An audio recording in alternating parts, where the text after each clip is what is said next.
Hey there, and welcome to GamePoints, a weekly little get-together. We talk about the past week in gaming news. I am, as always, your host, Stephen Brown. Joining me today is... Still David, Yeah. just so you know. Tonight on GamePoints episode 101, we're going to be talking about the oddity that is BioMutant. We're going to get into some board game talk for the end of the show, some Kickstarters to found some publishers, despite turning to Kickstarter to avoid publishers. But first, before we get into all of that, I want to mention that if you are watching us live here at Twitch TV/GamePoints, you can join into the conversation. Feel free to type chat down below and all that good stuff, and we try to get to when we can. If you can't watch us live, feel free to tune into our YouTube page. Just type in GamePoints PC, one word, and we'll pop up right there, and you can like, comment, subscribe, do all that good stuff. David. Yo. You look perplexed. Most people just do that at the end. I wanted to let people know if they're watching us live, they can talk. All right. I type more than he does anyway. Fair enough. This week, big week as far as gaming is concerned. It is Gamescom. Not too many announcements really come from there. It's all kind of minor league stuff. Some big stuff. Most notably, so far, we've had Microsoft's conference hit, and it was damn near the exact same thing they announced at E3, but they revealed the Scorpio edition of the Xbox One. Have you seen this thing? Yes. Opinions, thoughts? It's weird because I was like kind of excited for the Scorpio or whatever. I still like hate the name and the fact that they're like sort of bringing it back. It's just stupid. Like it's like a weird appeal to the fact that people liked the way the branding was going in the first place, and now they're kind of like taking a step back from changing the name, but it's still the new thing. And you feel like they're caught in their branding cycle and that they just keep extending it out and it gets dumber every time it sounds, and you're afraid the next thing is going to be the Xbox One X1 Xbox. Yes. Yeah, no, I understand. They could have used this as an opportunity to break away, to do something different. Why would you name yourself yet again after a console that just failed? I mean, I guess it worked for Sony with their PlayStation 3 to PlayStation 4, but this was your chance to do a completely new breakthrough, to do something that sets you apart from everything else, and instead we get, essentially, much like the PlayStation 4.5, another half step, another half measure of consoles. I just hate the name, and I think they should have called it the Xbox 3840. All right. For those playing the home game, that's the 4K. That's the resolution of 4K. Xbox 4K would have been good probably as well, or just something other than the same. But yeah, Scorpio Edition Xbox was announced, and really not too much else is going on the Microsoft front this year. It's they have no exclusives. Yeah, 3 total this year so far, 2 of which released, Halo Wars 2 and Cuphead. You got Forza 7 coming out later this year, which admittedly looks good, but if you're not a racing game, who fucking cares? Yeah, it's weird. It's a weird time for this thing to come out. I get what they're going for because they can't be behind, I guess, PlayStation and the fact that there's PS4 Pro that exists, and they have something that does 4K output, not just for games, but also for media, which is actually a pretty big deal because now you have a UHD player that's not really cheaper than UHD players, but it's an option. But other than that, there's like no reason to get one. Like if you have a gaming PC, you have no reason to own any Xboxes. Yeah, all their shit, almost all their shit that appears on the Xbox One appears on PC. And I personally love that. It keeps me from having to worry about getting an Xbox One. But we can talk about the fact that since its launch, the Nintendo Switch has more exclusives than the Xbox One has had for its entire life cycle. Damn, I think you're right. A system that has been out for less than a year has more exclusives than the Xbox One. Are we sure on that? Yes. I actually looked it up earlier. Oh, you can feel free to Google me and yell at me about it, but that's correct. Is that including next week's Rabbids Mario game coming out, which actually looks amazing? Even without it. See, what's funny is some people could argue like Mario Kart and stuff were also on the Wii U, but if you want to go that route, then you need to argue against Xbox and all of its games that are also on PC, in which case its exclusive list drops down to, I think, 1 game. What game would that be? Do you happen to know? I think it's maybe one game. I actually don't think it's any. It might be Sunset Overdrive. I don't think that ever But made its way to PC. It was, but it's something from like the beginning of the cycle. It actually might be that. Yeah, Sunset Overdrive was one of the launch games. Or Yeah. close enough to launch. I don't know if it was launch day. But yeah, Microsoft has a major exclusive problem for its console platforming. And for those of you asking, hey, Crackdown 3 is coming out this year, right? Well, incorrect. Via Polygon, Crackdown 3 delayed till 2018. Again. Yeah, straight up. Microsoft Remember when this game was coming out in 2016? Because I do. Yeah, same here. Microsoft is delaying the release of Crackdown 3 from November 7th, 2017 to a nebulous spring 2018, the company confirmed to Polygon today. Shannon Loftus, Microsoft Studios publishing general manager, said the following: "We're very excited about Crackdown 3, and so are many fans. So it's a difficult call to move the release date. However, we want to make sure to deliver the right game with the right quality and at the right time." The right time was a year and a half ago, by the way. Crackdown 3 is a hugely ambitious game. We want to ensure we deliver the right experiences all the way through every part of the game, whether that's campaign, co-op multiplayer, or a competitive multiplayer mode, Wrecking Zone. Getting the right balance between these three modes is important, and we're going to take the extra development time to ensure that. Gamers can expect Crackdown 3 spring of 2018, end quote. This Short is not version, good. We've spent a fuck ton of time and a fuck ton of money making this game. At this point, we're still not sure if it's going to be any good or gain any amount of acclaim, and we cannot afford to launch it into the fall-winter game cycle because competition is way too fierce, our game will make no money, and we'll all go home broke. So we're going to push it back to spring when we have a snowball's chance in hell. I mean, I will always say a delayed game is better than a bad game. I'm looking at you, Mass Effect.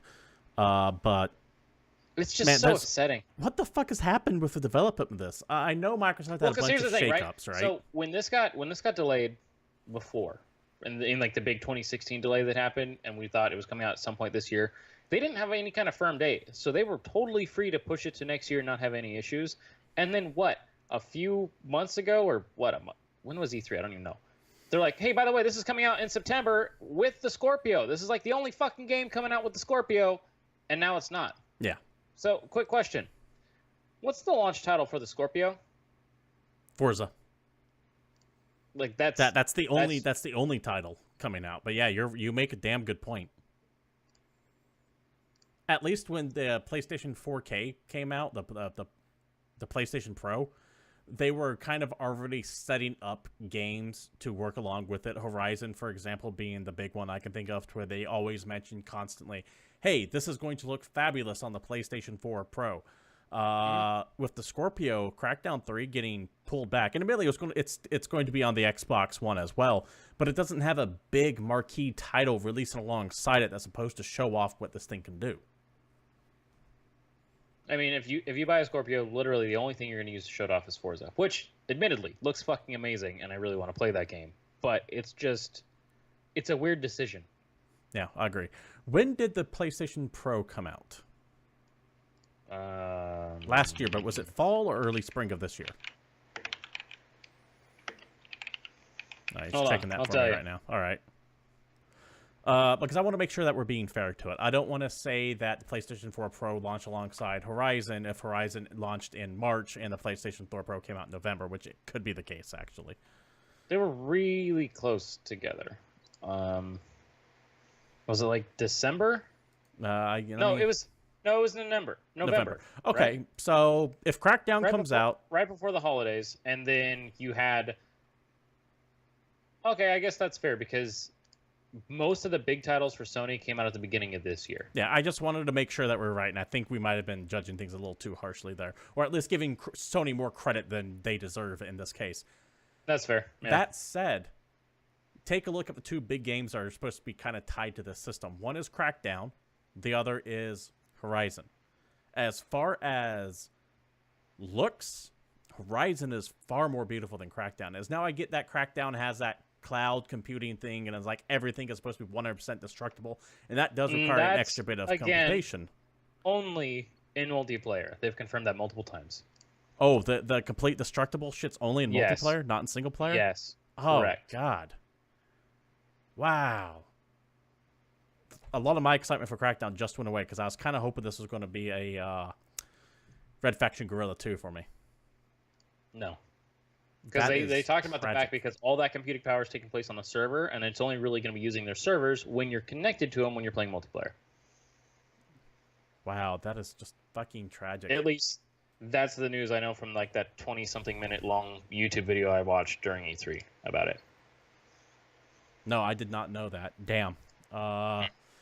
If we're wrong about that, please feel free to let us know in the chat below or in the comments on YouTube. But God, I hope I'm wrong. Yeah, that was like the biggest. That was the biggest thing for me, and I remember hearing that news and just getting completely let down. Yeah, that's unfortunate. But yeah, Crackdown 3. I guess we'll find out sometime early next year, maybe if it ever fucking comes out. But in the meantime, David, why don't you go ahead and lead us off on our new story, on the next story? Oh man. Well, let's talk about the new game that THQ Nordic's working on.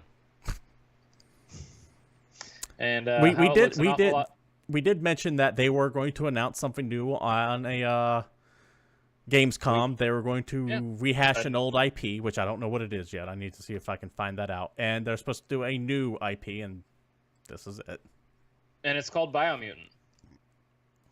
And it's set in an imaginative post-apocalyptic universe. It's a kung fu fable filled with fantastic creatures to discover, dangerous factions to navigate, and colorful worlds to explore with mechs, paragliders, balloons, mounts, jet skis, and the font from Horizon Zero Dawn, plus the art style, plus some enemies. Let me skip to that real quick.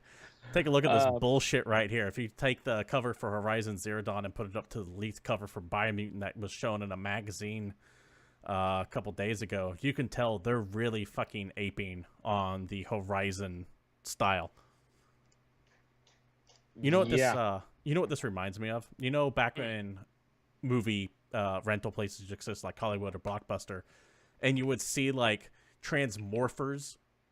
Oh hell yeah! All the mockbusters that would use the same font for Transformers, but that's well. To be fair, that's most of the Netflix movies. Yeah, like all those go straight to Netflix now, and they look remarkably similar to AAA movies, and they're just not even B movies. Yeah, the term for them is mockbuster, and they did this shit too, where they would pull off the same font, and they would use a cover that looked a lot like the movie it was deliberately trying to copy, but just safe enough to keep from getting sued. And man, I don't trust this. Let me go back to the webpage. It is going to be an open world third-person action game with what they say is a very like freedom-y martial arts combat system where you can kind of mix and match a bunch of things using different melee moves with powers and shooting and all kinds of nonsense with the progression system. I don't trust it. The webpage here, as you can see, has got like some weird Rocket Raccoon knockoff because everything about this game screams imitation. Holding Cloud's sword from Final Fantasy VII with a little fucking mechanical cricket riding shotgun on him. Yeah, but he's got an eye patch. He looks harsh. Yeah, he's got the eye patch and bandana scarf thing that Snake did in Metal Gear Solid 5. There's nothing about this character that is not ripped off of something else. Yeah, but his hand's kind of green. What's that about? Give me a couple seconds and I'll be able to figure something out for you. But who knows? Overwatch, we sure. We don't know shit about this game. We know it looks an awful lot like another game. But, to be fair, that other game is fucking amazing. So, if BioMutant is like half as good as Horizon is, probably still playable. I am being possibly unfairly critical of what I'm seeing here. It's just that THQ Nordic screams budget publisher to me, and there is room for that. We need that B-level publisher that THQ used to be, Nordic right? took THQ's name and logo, and even though THQ was defunct and out of business, they brought the name back for credibility. Oh, yes. I mean, argue with me if you want, but, you know, that's kind of what happened. No one knows who we are. Well, we bought THQ's logo. Let's just use that. Didn't they go bankrupt? Don't people associate them with being bankrupt? Well, no. We'll just add Nordic to the end because that's our name. You know, this game could be fun. I like. It could be awesome. I mean, Darksiders is fun. They published that. Yeah, dude. It's like a more cartoony version of Horizon Zero Dawn mixed with Kung Fu Panda. Yeah, that just sounds like hell. But hey, I'm sure that as the years go on, we will get more information on this, and it could be good. I am definitely judging this one by its cover. It just doesn't help that its cover was almost lifted beat for beat from a better game. Or a potentially better game, once again. I'll just say, looking at it, kind of hits the vibe that I used to get from Jak and Daxter, and I like those games, so I'm not mad about it instantly, although, I mean, seriously, guys, work on the font and the way you're presenting it, but it could be awesome. That right there just leaves such a sour taste in my mouth. It feels like they're deliberately trying to mislead people when they do that shit. Anyways, well, they hired the same art guy. Yeah, they might have. BioMutant coming to consoles and PCs, I believe, sometime next year, I think. Next story, David. Yes. Do you remember a PlayStation 2 game called Jurassic Park Operation Genesis? I did not play that game. But are you aware of it? Jurassic Park I gamed. Yeah, mostly. But the last Jurassic Park game that I played was on Super Nintendo, and it was amazing. Well, Operation Genesis was kind of build your own Jurassic Park game. It was a park simulator, and it was pretty fun, kind of on the rarer side of PlayStation 2 games, so I'm not surprised if many people haven't heard of it. And in that vein, Frontier Developments, the makers of Roller Coaster Tycoon, have announced that they are creating Jurassic World Evolution, a, quote, business simulation video game where you recreate Jurassic Park. You build visitor centers, put in attractions. Well, more specifically, you're not making Jurassic Park, you're making the Jurassic World, like the fully realized huge amusement park. Yeah, it's more than it's based off the new like Roller Coaster Tycoon, and like it's like a city sim game, but for a park that's also a Jurassic Park. I'm not gonna lie, this is the kind of game that a lot of people have been waiting for. I kind of want to play it. I'm not gonna lie, I'm super excited about it. I just saw that T-Rex eat some fucker.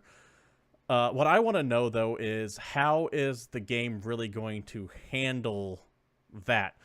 Because in Roller Coaster Tycoon, for example, you can build a roller coaster that just murders like 20 people, and then you just demolish it, rebuild it, and everyone comes back. Is that going to be the same thing to where it's like dinosaurs go wild, eat a bunch of kids, and you can just like bulldoze over everything and recreate it, and then they're just all these people come pouring back in here? Hope so. I really do. I'm not going to lie. My favorite thing about the just announcement of this game is thinking of all the crazy sadistic nonsense I'm going to be able to watch on YouTube of people that made this super elaborate fancy park that people love like being in, but they have no way to get out, and it just ends with them in like a T-Rex cage. It's like, well, did you ever see the endless hedge maze thing from one of the old roller coaster games? No. There's this guy, and you can find it on YouTube or on the internet somewhere, and he just made like this endless hedge maze. And people would start in the park, and they would basically have to go on this thing. And it was so big and so elaborate because he used the largest map that it took like the in-game little characters like hundreds of years to make it through the maze. But there's nowhere to stop. There's no seats. There's no food. There's no bathrooms. It's just like these zombies just like slowly moving through this elaborate maze. And, I mean, he had the game speed set up, but it took the first person to get out like 700 years or something absurd. That's amazing. And it's just hilarious, and it's the stupid bullshit I love these kinds of games for. I'm really looking forward to this one, by the way. I do like you said, the world builder stuff. I get that sick, twisted, I am God feeling. I can take this fucking brat-ass kid who won't buy my corn dog for $20 a corn dog and just feed him into the T-Rex pen. Yeah, dude. Sounds great. Can't wait. Fun fact, by the way, Tencent owns 9% of Frontier Developments. Remember how we keep saying Tencent is the actual giant conglomerate you got to watch out for, not EA, not Activision? Yeah, Tencent has their fingers in a lot of pies. That's gross. I don't want to eat that kind of pie. David, why don't you go ahead and lead on next story? Out of nowhere, Age of Empires 4. Like, just seriously, there's a closed beta for it. You can join it on the website, ageofempires.com. It's a thing that exists. It's being developed by Relic. And the guys that made it before Ensemble are no more, so we get a Relic-based Age of Empires. Now, A brand Dave, new one. what do There's you know a- about there's Age a- of Empires? This might have been a little bit before your time. Age of Empires is like a castle sim, right? No, it is not. Age of Empires is an old school RTS. Like take Civilization, like the skin of Civilization, but slap it into a Command and Conquer style game. Okay. Didn't it have So- like 2D art? Yeah, it's a very old game, and in fact, it's been years since the third one came out. So that's why it was such a shock when Age of Empires 4 was announced. Because everyone thought this was dead, and Ensemble Studios was closed. They don't exist anymore. So Relic are doing it. Relic are the guys who did Company of Heroes. They have the Homeworld license now, I believe. So they have some RTS chops on there. It's just... Wow. It's like Age finding out Star Control's coming back. I mean, yeah, I know it is, but it's one of those games you never expect Just to out hear of nowhere. again. Yeah. Like when I heard Shenmue 3. Hey, Shenmue your Age of 3. Empires is my Shenmue. Yeah, well, we're talking about Shenmue 3. Why don't you go ahead and talk about that one, too, as I babble. Okay, so, well, here's the thing. Shenmue 3 was kind of sneak announced at the PlayStation Experience a couple years ago, and personally, I got pretty excited for it. Steven's always been really skeptical about it because he doesn't think it's going to exist because it hasn't managed to exist for this long. They had a crowdfunding campaign that did really well, and for all we know, it's just been in production this whole time. Well, the developer Ys recently announced that Shenmue 3 is going to be published by Deep Silver. So Trying to bring up that announcer right here. This global publishing deal will cover the release exclusively on PS4 and PC in both physical and digital versions. Now, the interesting thing to talk about here is the fact that they made it like very apparent that they were going to go to crowdfunding so they could make the game that they wanted to realize and actually like build Shenmue on their own from the ground up. And then after taking all that internet money, they turned around and got a publisher, which is kind of the opposite of why you go to the internet money. Because a lot of the brands that go to Kickstarter that get a lot of positive feedback and get a lot of support are the guys that say, hey, the publisher doesn't want us to do this. We're not getting enough funding from where we want to be. So fuck those guys. We're turning to you, the fans, the gamers, to help us make this game real. Yeah, the whole point After doing that and taking a whole bunch of money, they said, hey, Deep Silver, we got a fuck ton of money for this game, but we need some more. Get in on this. And it's just... I'm not necessarily mad about it. It's just really off-putting. Well, the whole idea behind Kickstarter, right, is for these talented developers to make games that fans want without having to go through a publisher. That's the idea. The fans are the publishers, right? But what happens instead is they get all this interest, then a publisher goes, hey, we'll give you some more money for a cut of the profits. But where does that leave the fans who fucking get... It's all bad. There's nothing good here. The Kickstarter experiment was cool. It was fun. But I think when it comes to video games, it just does not work. We have a few successes, like Wasteland 2 and the upcoming Wasteland 3, which I think is being done by Fig now. Darkest Dungeon was early access. What other video games were kickstarted? Like, successfully. Besides Shadowrun? Oh, Shadowrun Returns. There we go. I was going to say, I knew there was a couple of them. But this MechWarrior whole, Online, we're going technically, to... but I don't want to talk about it. What Kickstarter has turned into when this happens is it's turned into a way to... It's the Devolver Digital E3 conference bit. This is the pre-order. Yes. This is you giving money to a company so that they can have a good enough sketch on paper to take that to a publisher so that they can get funding so they can get paid. Because their idea either wasn't good enough for a publisher to jump on or was too obscure for a publisher to jump on. So they literally go and get a bunch of internet money and say, look, this is where all the fans are. This is the people that want to support us. Make our game now and give us some more money. And it's weird. It does not sit right. And that said, this is still the least egregious Kickstarter publishing deal that's happened over the past week, because something even more fucked up has happened, and that is going to deal with the fact that We Happy View has also found a publisher. They have joined forces with Gearbox. Now, Oh, Gearbox! Yeah. I feel like we were just talking about them recently. It's always been good news, right? no. On their blog post here found on the Steam forums, they say, We Happy Few will launch on Xbox One, PC, and PS4 on April 13th of 2018. Congratulations, they have a release date. It's been in early access forever. Awesome, cool.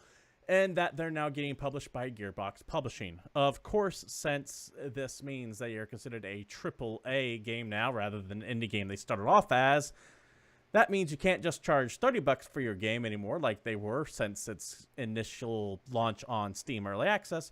Now it's a full $60 game for... the exact same fucking thing. They've added nothing. There's no improvement to this fucking game. They just decided to double the cost. Are you fucking kidding me? Now, they did say... Let me see if I can find it. They also said, hey, we got a partnership with Gearbox Publishing. We really like them. They're a new publishing team. Here we go. This blog post does say they have an increase in scope, aka their fiendish goal to create a bigger, better We Happy Few. It's not really what people paid for when you launched your Kickstarter, but there's that. However, they are also going to add in a whole bunch of things that we know and love oh so much, like pre-order bonuses, a season pass, DLC, Gameless Collector's Edition, where you can buy a bunch of shit without the game attached to it because everyone already owns the game that has an interest in this game. Kickstarter backers are pissed, and in my opinion, rightfully so on this one, and they are currently getting review bombed. This was not what was promised. Once again, you fucking sell a game on Kickstarter, you get people to invest in it, you can't change the fucking scope of the game after that. You guys agreed to... a contract, no matter how formal it is, has been agreed upon. I give you this. You give me that. End of story. And now... They literally just pulled an unsung story. Yeah. Which we know how fucking well that went over. We Happy Few still does look amazing. I'm kind of curious to see if it goes beyond what it originally was going to be and what goes from there, but... Fuck this game. Yeah, David, you're not happy about it at all. I don't give two shits about this game anymore. Why don't you tell... Seriously. Yeah. I was Let it out, David. Really excited for this game. It looked really cool. I was kind of put off because the original trailer gave you the idea that there's like this weird story, Big Brother nonsense, but then it turned into like a roguelike, trying to stay alive from all these happy people and trying not to take drugs. And that's still cool. I'm still into that. Like procedurally generated, that sounds fun. I'll play that game. And then it took like a really fucking long time to develop for no reason. When they had like a playable little chunk, and they just needed some more chunks. Give us some more stuff to do. And then they just said, hey, Gearbox, if you give us some money, then we'll change the whole scope of our game. We'll make it twice as much. We'll add a bunch of DLC and Season Pass and other bullshit so you can make a bunch of money off of it. And then we'll continue to shit out the same quality game that we've been working on this whole time. Because I don't know if you played the beta, but it fucking sucked. No, so I'm just I didn't not play the beta. thinking that this is going to turn out well. And even if it turns out great, this is so just fucked up. I'm not touching this game, period. It's that I'm price not even going to buy this fucking really game on a humble bothers bundle. me. Damn. It's specifically that price jump that just makes things taste like ash. It's like, you guys, I know you're saying you're increasing your scope. Okay, sure, whatever. That's not what people agreed to begin with. And no, you're not going back and retroactively charging people an extra $30. I don't even think you could. But just because you're a quote-unquote AAA game now doesn't mean you need a AAA price tag and fucking season passes and pre-order bonuses. And who fucking cares about the umbrella weapon that you can get if you pre-order the game that's been on early access for years now? Fucking PlayStation 4 released Hellblade: Senua's Sacrifice at $30, and that game is selling very well from what I understand. You can make a quality game at a $30 price. Don't let people fool you in thinking, oh, we must charge $60 to fucking make our money back on the game. That is bullshit. Bullshit. Look at PlayerUnknown Battlegrounds. That game is not fucking $60. You know how much money that fucker's made on that game? Come on. God damn. I just can't wait for this thing to get shitted out, because Gearbox being behind it doesn't give me any more comfort with the game. The original creative vision is just dead, and if they listen to anything that Gearbox wants them to do, which I'm sure they have with all this extra bullshit, it's just going to be trash. And I'm pretty much just calling this as like the next No Man's Sky, where, I mean, I don't know how much hype they even have at this point. I don't think it's going to get any kind of big, tons of people buying it day one. But the level of anticipation that people might have at this game and what actually comes out, I'm anticipating a pretty heavy drop. It's bad. I'm extremely frustrated at it. It's hard for me to necessarily think clearly because of it. I can't place my finger on any one specific problem why I Fuck, suddenly dude, for think all I this know, game is worse. it could be like the game of the year, and I still don't want to touch it just because this whole decision and process that they've applied to it is just so shitty. It's crass, is what it is. It doesn't it feel like it. It's crass. It's fucking uncouth. It's impolite. But it's off-putting. And especially that sudden $30 cost because it's now AAA. What this tells me is that you can release a good game, but if you want to release a AAA game, you need to have all this bloated shit in there. No wonder why AAA games seem so fucking vapid these days, by and large.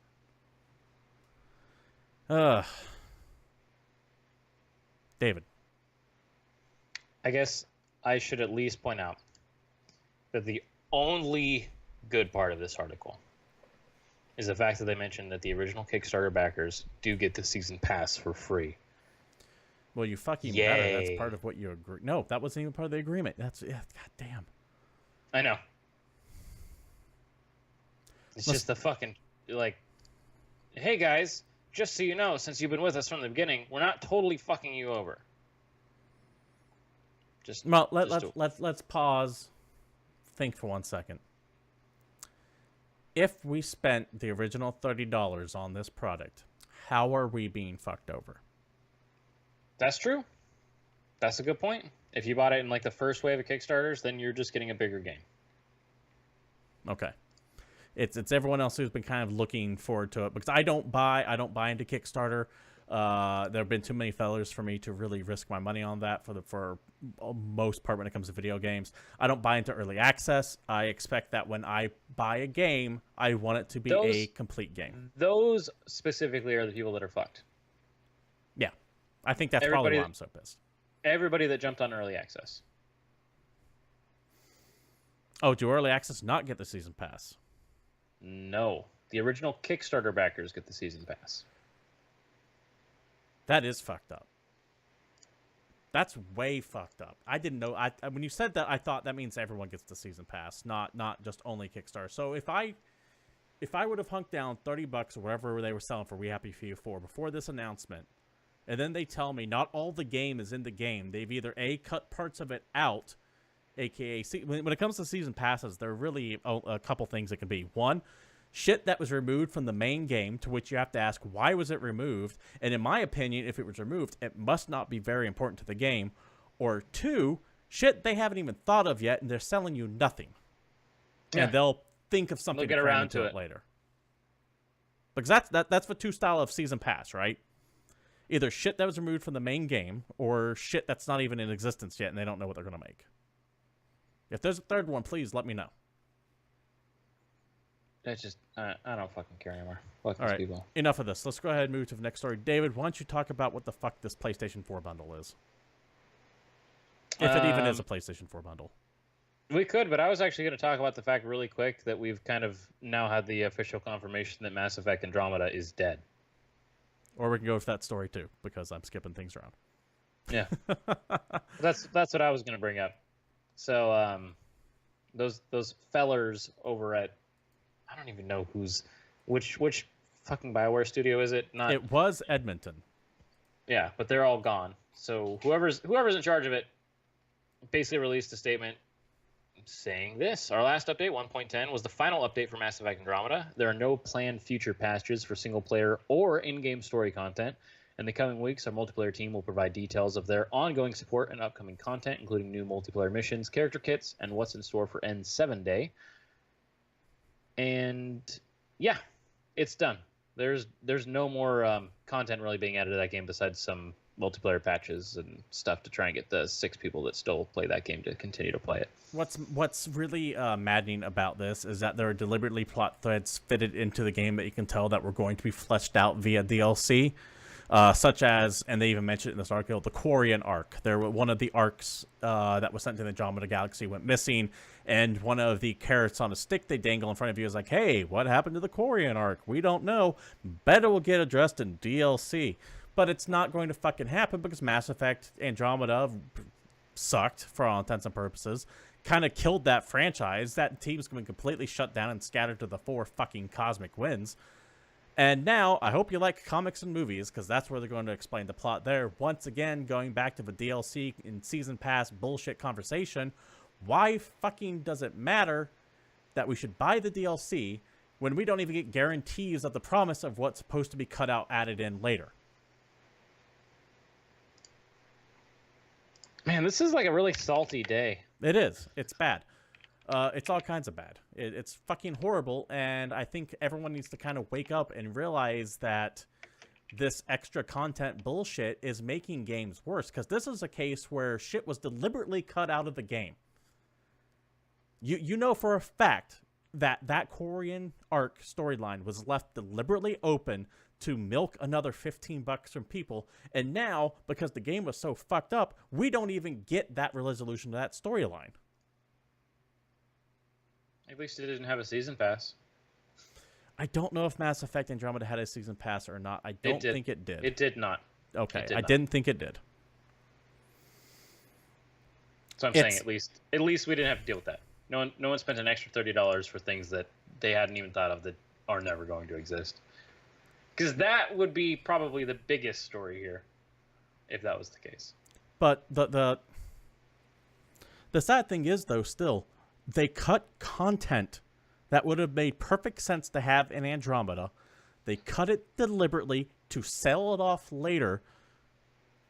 And then, because people were pissed off at Mass Effect Andromeda for its piss-poor quality. I mean, we're talking rumors of 18 months of development for a game that was in development for like 3 or 4 years. Only 18 months of it was actually spent on making the game.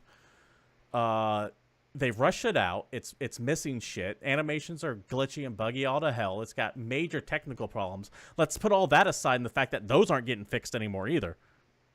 This is their last and final update to Mass Effect Andromeda, multiplayer shit aside. So if you still got a busted game, you congratulations, you got a busted game from this point on. It's not going to get fixed. This is just fucking egregious. Congratulations on your Arkham Origins purchase. Oh, god damn it. Anyways. Although, next story. I guess we could say this. Yes, we're getting no DLC, but that just means there's not going to be a whole bunch of really shitty DLC that's just as buggy. I guess.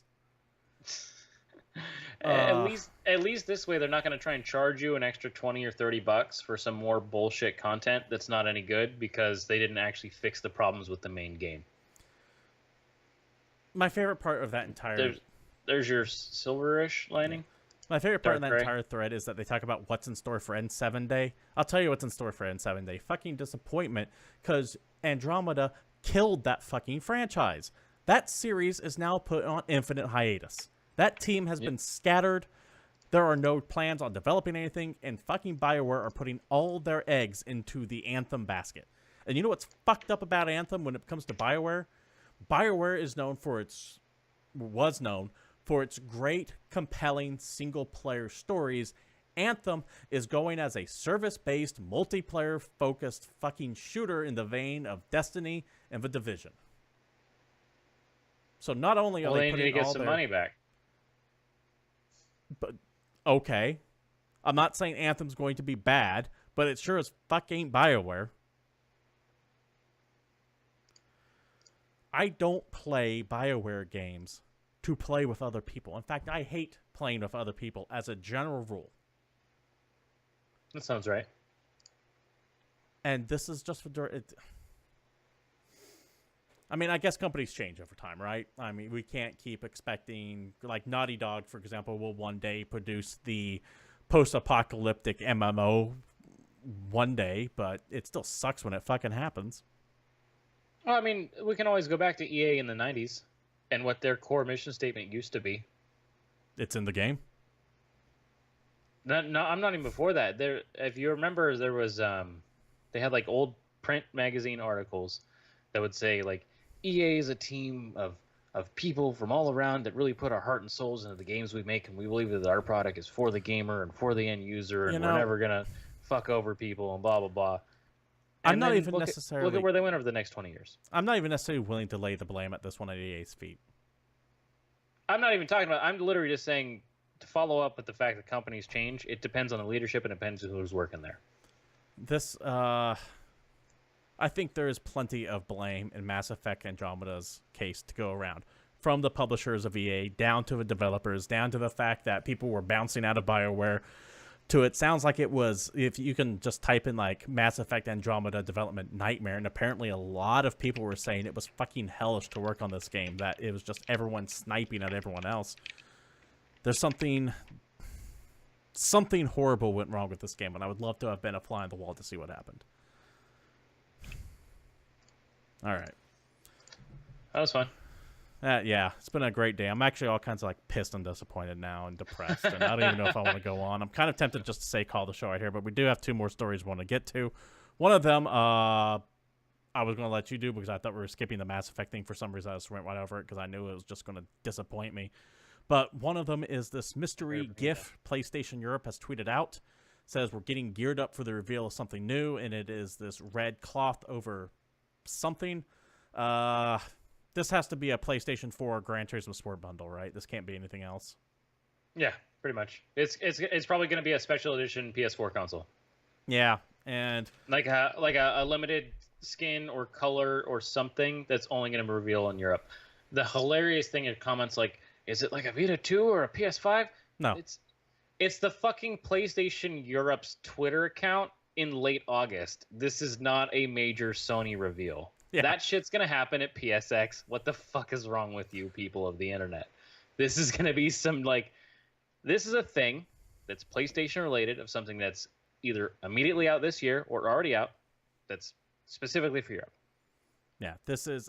Because big news doesn't come from the PlayStation EU account. No. It just doesn't. Unless it's accidentally leaked. This doesn't look leaked. Yeah, this has to be a Gran Turismo bundle. Like a gray or silver PS4 that comes with GT Sport. Yeah, it can't be anything else. So don't get too excited for Vita 2 or anything like that you were saying, or that people were saying down there. Man, that shit's never gonna happen. Yeah. I'm so fucking like all my enthusiasm has been sucked out this show. Oh man, I can get you all bummed about the Vita now. We could talk about the fact that Sony could actually supported it, and they could have had their own little like mini Switch. They could have had the Switch that was working with PS4 games this whole time, but then they just lost track of it and decided not to do anything with it.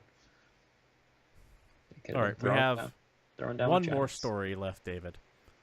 I want you to take this one because I know you love these guys. That's true.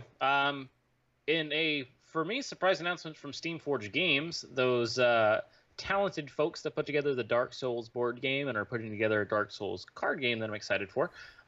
They also made Guild Ball, which is a pretty sweet thing.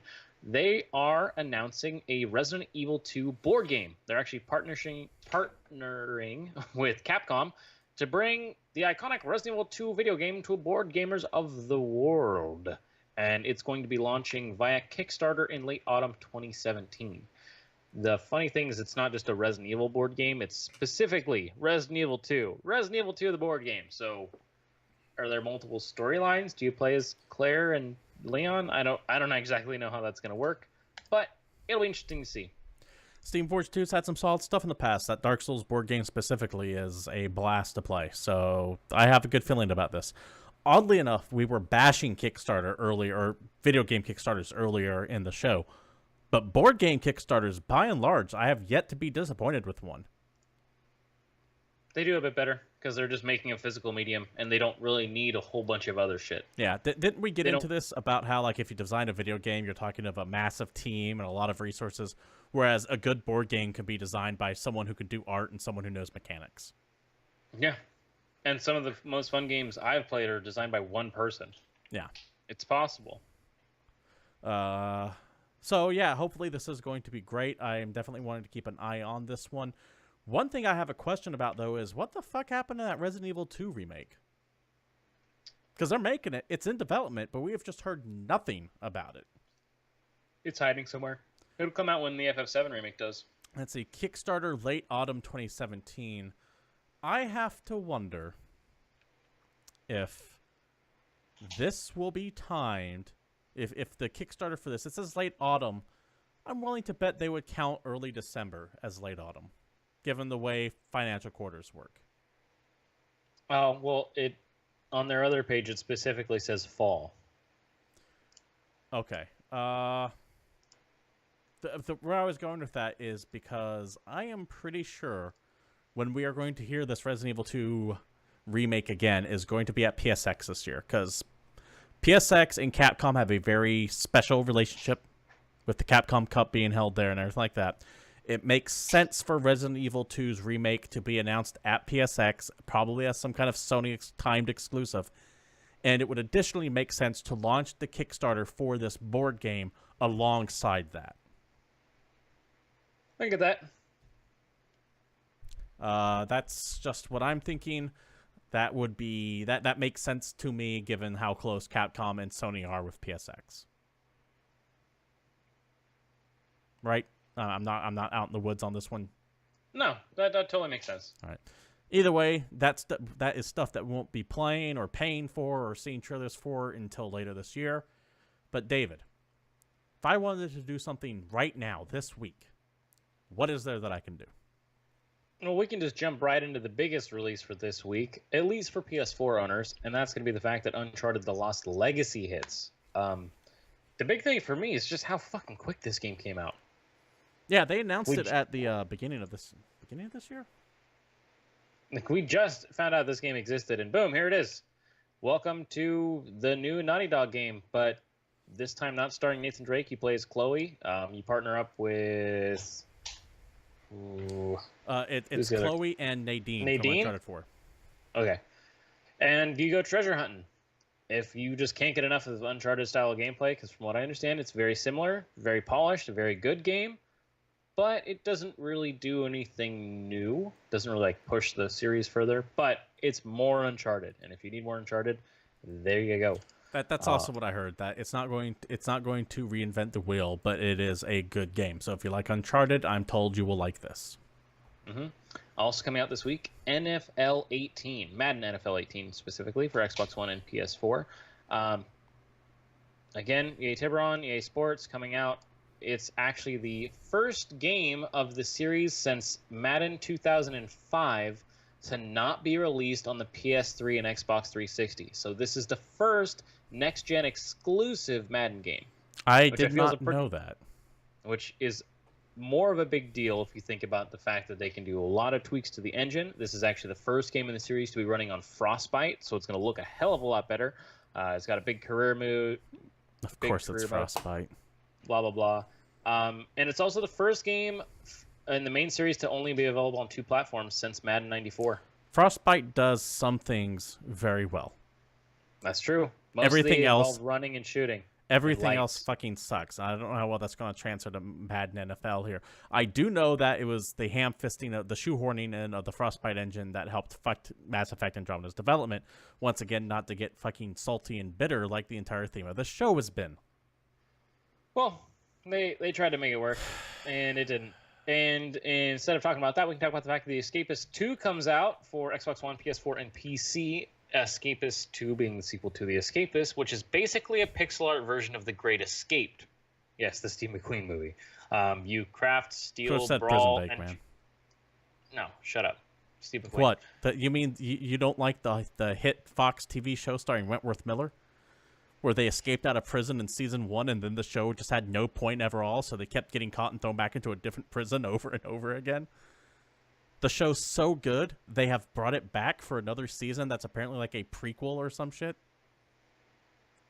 It's time to bust out of the toughest prisons in the world as you return to the life of an inmate in The Escapist 2, now with multiplayer. What do you have against Wentworth Miller? He was Chris Redfield in the Resident Evil movies. Much like other terrible television shows, you play as a prisoner who breaks out and then immediately gets recaptured and thrown into a more difficult prison to break out of. But it's got pixel art, and it can be very fun if you like sneaky, crafty, brawly, pixely games. You know who they should have added to this game? Steve McQueen. Wentworth Miller. Also coming out this week, F1 2017, the new F1 game being put together by Codemasters, being released on PS4, Xbox One, and PC. It is actually the 9th installment of Formula One games from Codemasters. Did you know that? I did not. 9 of these fucking things. No, it's based on 2017. Actually, they had PlayStation 1 ones, I think. So makes sense. It's based on 2017 F1 series, and the cool thing is the FIA, which is like the Federation of Otter Sports, whatever. I'm sorry, say that again. Federation of Otter Sports. Yes, the Federation of Otter Sports. Sports that otters play involves driving. They're actually supporting F1 2017 as a platform for esports. So you know who likes esports? Big sports people. Wentworth Miller. And people that think they can make a bunch of money off gamers. Do you know that he is in The Legends of Tomorrow, the spinoff of the popular CW series The Flash? God damn it. He plays Captain Cold. Is this how you get over your frustration? By just IMDb'ing me to death? Is that how this works? Is this how we fucking play this goddamn game? I'm gonna remember this. You wait a week. We'll see how this shit fucking goes down. Hey, it's also not my fault that he has a bachelor's degree in something. English literature. Wentworth Miller. For Xbox One. A regular Shakespearean thespian. You're a thespian. Path of Exile. Xbox One this fucking week. It's the new expansion. That's exciting. More important than the fact that Path of Exile is hitting the Xbox One this week is the fact that it's also being launched in China by Tencent. Another fact is that Wentworth Miller's first TV appearance was as the student-turned-sea monster Gage Petrozoni on Buffy the Vampire Slayer. Well, this has been GamePoints. We'll be talking about this week in gaming news. I'm always your pissed off co-host David. This asshole over here, Stephen Brown. You can find him on Twitter at the Capitalist Pig 21. I'm palshif_Satori, but I don't check Twitter. I'm gonna read that shit. Do you have anything else to say, Stephen, that's not related to fucking Whitworth Who's-Her-Face's IMDb? Huh? I want to say the chick that played the mom from The Walking Dead was also in Prison Break, but I can't remember her name, so that doesn't go anywhere. Didn't have time to look that up. This has been GamePoints episode 101. Thank you for watching. As always, we do stream live here at twitch.tv/GamePoints every Monday at 8 p.m. Pacific Standard Time. You can join us live. Questions, comments, concerns are always welcome in chat. Feel free to ask away. If you can't join us live, you can go to our YouTube page. Just type in GamePoints PC, one word, and we pop right up there. This has been GamePoints episode 101. As I said earlier, we are Stephen Brown and David Smith. And until next week, hopefully we'll have a happier show where I'm not so fucking pissed off about everything that I have to go Wikipedia Wentworth Miller facts just to cheer me up. Come on, game news. Stop being so depressing. But until then, this has been GamePoints, and we are out of here. Bye.